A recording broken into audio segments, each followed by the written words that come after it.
The Ninth Jedi is a pleasant surprise I did not expect to come out now, but I'm glad it did because this show is amazing, fantastic, and of course, I'm going to be talking about spoilers here, but the Ninth Jedi is an amazing series that I'm just surprised at how well it is. Like, it's actually, like, the people who made this understand Star Wars more than a lot of Disney projects, which is crazy because like Lucasfilm didn't have any involvement in this. Another company made this entire thing. May ask, what is Ninth Jedi about? Well, it's about I guess the plot is way more simple, which I think is the reason why it feels more authentic to Star Wars. Like it feels like more Star Wars because it's very, very simplistic with a lot of nuance. It's basically the villain. Sorry if I butchered the name. Nawel. It's really hard to say their names. Basically, he's trying to get this crystal to basically blow up planets. Yeah, he's making his own Death Star. It's as simple as that. And Kara, the main character, along with her ragtag team, are trying to stop him. It's as simple as that. Very authentic Star Wars, but the difference is that's very, very nuanced. Where the characters are so much more complex. And the big thing to remember is that this is not canon of Star Wars. It's in an alternate universe. The other major difference is that the way the lightsabers work is that the lightsaber, like the color, is based off of your own personal feeling, how true a person you are. So if you have a red lightsaber, that means you're a bad person. If you have a blue or a green, then that means you're a good person.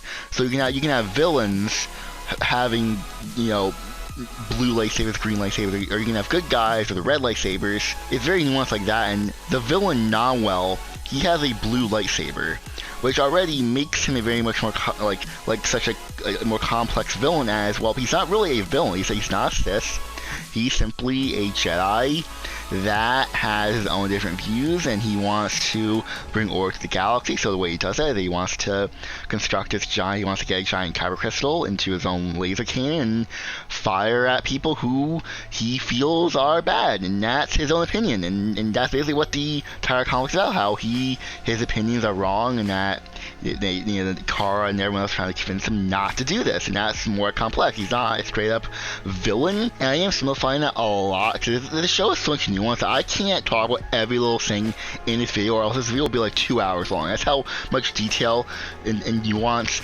these 8 episodes have. Like, so much stuff happens in this. Now, I do want to clarify, the show itself, like the beginning of it, kind of starts off slow. Not to say the episodes are bad, but the first 2 episodes are, they're good, they're fine. But episode 3 is where the show gets good, and it just goes on this really, really good high for the rest of the show.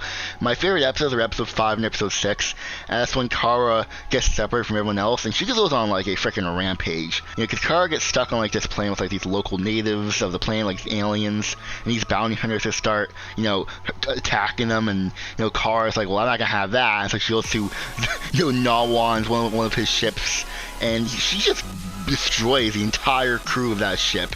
Like, every single person there, she just obliterates them, and it is just crazy how she just obliterates them, all because his armor, this lieutenant of Nawan's army, just started like bombing these native aliens, and that caused her to like try to go to the dark side a little bit, which she's scared of. And so that's nothing. It's just such a nuance.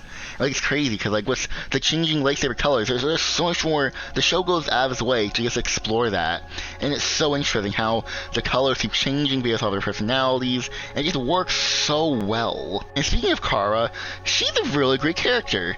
Granted, when it came to her first, the first 2 shorts in the Visions show, I didn't really care about her all that much. I mean, yeah, I liked her as a character, but like, she really, to me, elevated a lot during the show, especially with episode 5 and episode 6. She became her own leader because her master Giro, he died to Nawam, and so she has to be on her own. She has to elevate to the leader role, and she does that so well. And it's the kind of position is that, because I watched the English dub of this, and she has this very high-pitched voice, and the juxtaposition, she's this young girl with a high-pitched voice, with a pink poncho on, and like just a ponytail, and like just the juxtaposition that she's like, this looks like just this girly girl, but it's like, no, she's actually this really fierce warrior that like these bounty hunters and like the villain are like terrified of. Like, they become terrified of her as the show goes on.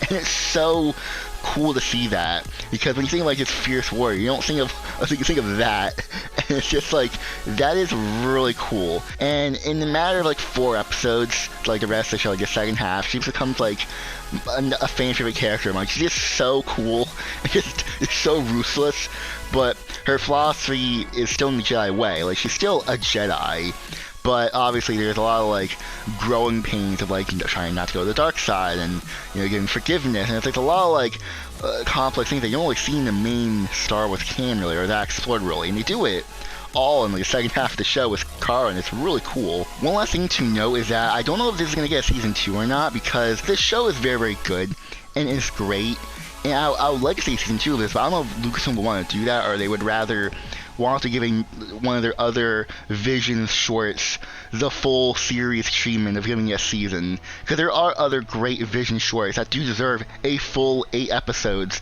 like the Ninth Jedi, because I feel like they're going to make another season of another popular Vision short, because I know that there is. But with that out of the way, where do I put this in my rankings then? The Ninth Jedi goes above The Force Awakens, but below Jedi Fallen Order. Yes, this is 23rd place. I'm very surprised I put it this high up. I was expecting it to be where the micro series is, because like it's in the same vein as that. This sort of non-canon thing that's visually stunning. But no, like the story is so complex and characters so nuanced and the world building so great. And what's also great is you don't need to watch the first 2 shorts in Visions. You can just watch the show, and the show gives you all the information you need, so that's another bonus. It's its own thing. Well, if you want to watch the first few shorts, you can. So it's just a very nuanced show that I was surprised that it was this good. And so having it up here is honestly surprising, but it's well deserved. I know a lot of people don't like watching anime stuff, but honestly, this is a good entry point if you're someone that doesn't watch anime, because as I don't watch anime, like I'm not an anime fan, so to me, the way I placed it in my rankings and how I'm talking about it, maybe that's not how it's supposed to be, because I'm not an anime guy. Maybe someone who's watched more anime will say, oh, this show isn't really anything special, but to me it's special, because it's freaking cool, it's visually stunning, it's awesome, it surprised me, like I like it. But to someone who's more into anime, I don't know if they'll see this as like special, because I know like a lot of animes are very similar to Ninth Jedi, so I don't know, I'm not an anime guy. If you are an anime guy, what did you think of the show if you watched it? So comment down below, because if you guys enjoy, hit like button, subscribe, and go now. So goodbye everyone.